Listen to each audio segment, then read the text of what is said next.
Sì, certo, non mi sembra vero. La terza medaglia d'oro, una cosa incredibile, un'emozione unica. E qui proprio alla caserma Pietro Ilardi è stata una gioia immensa, abbiamo festeggiato tutti, nessuno si aspettava anche che arrivasse questa terza medaglia d'oro. Terza medaglia d'oro per il gruppo sportivo delle Fiamme Oro di Padova, un successo di dimensioni planetarie. A portare a casa un altro incredibile alloro è stato Massimo Stano nei 20 km di marcia.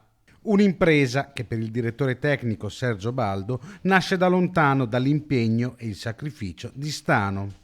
Io c'ero a Doha nel 2019 ai campionati del mondo quando Massimo stava rimontando sui primi e andava secondo me a vincere la gara, che è stato fermato dai giudici in pit stop per 2 minuti.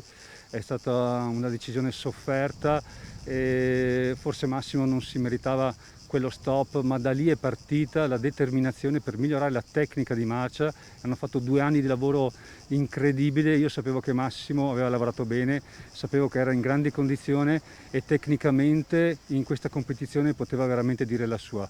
Un risultato per il centro sportivo padovano che ha dell'incredibile. Nel medagliere, infatti, ha le stesse medaglie d'oro di grandi nazioni come la Spagna o il Brasile.